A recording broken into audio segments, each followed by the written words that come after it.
Morning all. So I've been watching these videos by Julian Eilert on how to make an Arduino MPPT charge controller. So I've created my own, which is right here. Mine's a little bit more beefy than Julian's. I have quite a few more panels. I've got 3 panels in total. There are only 2 there. The other one's just around the corner. And right now I only have 1 hooked up for testing, but eventually I'll have all 3. And each one is about 250 watts. So it's about 750 watts total. So here I've got the solar panels coming in. Got just an extension cord to disconnect it.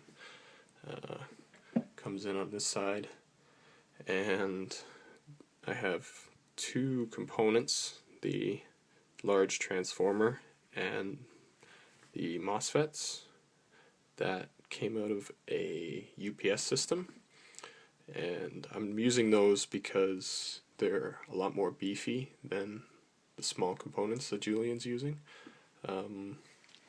Here I've got an Arduino Mega, a little breadboard with the decoy driver on it.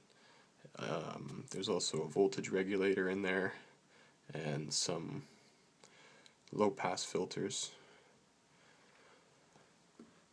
I've got the same potentiometer to control the PWM manually, and the Nokia screen, which I've modified a little bit.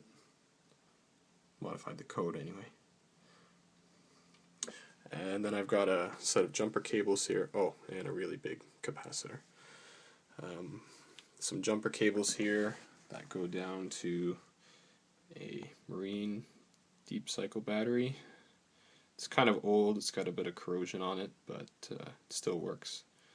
So here you can see that it says what our cycle is. So I have a 3 cycle charging, bulk, absorb, and float. CVM2 is the subroutine that it's running in the Arduino program. Auto is when it goes into manual, it switches to manual, and auto is auto. And that's just with this. And you can see the PWM down here is proportional to where the pot is. And one big difference on my charge controller is that I don't have any current sensors. So there's nothing here, and there's nothing over here, really. So how am I tracking the power point? Well, it's a different algorithm called CVM, constant voltage method. And what it does is it takes the open circuit voltage, and generally the PW or the maximum power point is at 76% of the open circuit voltage. So if you watch the decoy driver, every 15 seconds you'll see these LEDs go completely off. This is off time, this is on time. So it'll go fully off for about a second.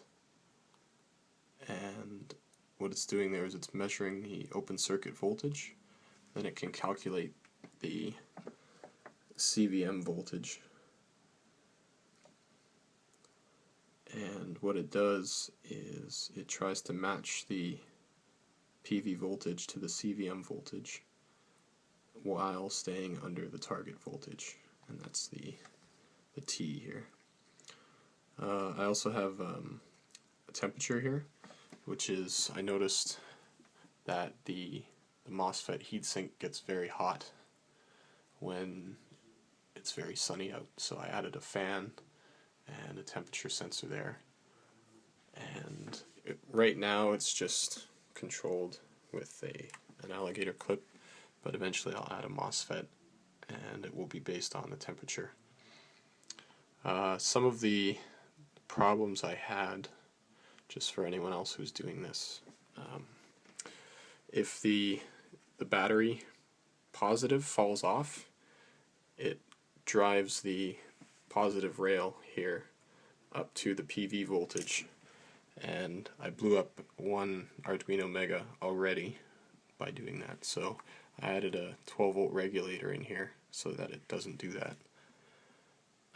If you go straight to the V-in over here, it will blow up the regulator on the Arduino board and mess up a few things. So I couldn't program anymore, and it wouldn't. It would still run off USB power, but the V-in pin was blown. So just some advice. Also, the temperature sensor here, I'm using the T220 package. Forget the name of it, LM35 or something like that. And the mount is connected to ground, so I had to insulate it with some tape because the heatsink here is actually the it's the source or the drain, I forget which one. So connecting the ground to that will cause a short. The other thing here that you might notice is kind of weird is these two leads are the opposite colors. So positive should be, the black is the positive and the red is the negative. So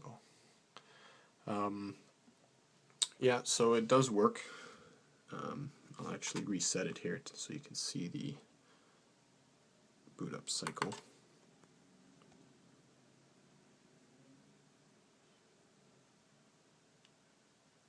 So it goes into bulk first.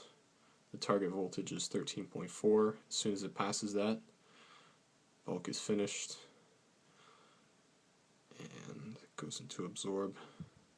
Sets the target voltage to 14.4, and you'll notice that the CVM2 is the same as CVM, it's just regulated to a maximum voltage. And the way I do that is I find the PWM at the maximum power point and always stay below that. So it's just a different algorithm. You can see the temperature is at 30 degrees C, so it is kind of getting a little bit warm. And I could hook up the fan. I'll do that, but just for a second. It's kind of noisy. You'll see that coming down now.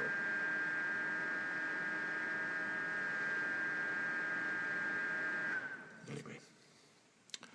So yeah, some improvements that I'm going to make eventually.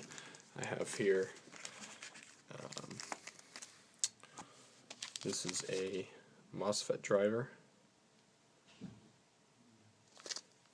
8-pin dip, and I'm going to use that to replace the decoy driver, because I'm not sure if this is isolated like the decoy driver is, but I want to get rid of that 9-volt battery. So this is an ACS715 current sensor, and that will be the ammeter for the PV side. This only goes up to 30 amps, but I won't be going more than 30 amps even in parallel.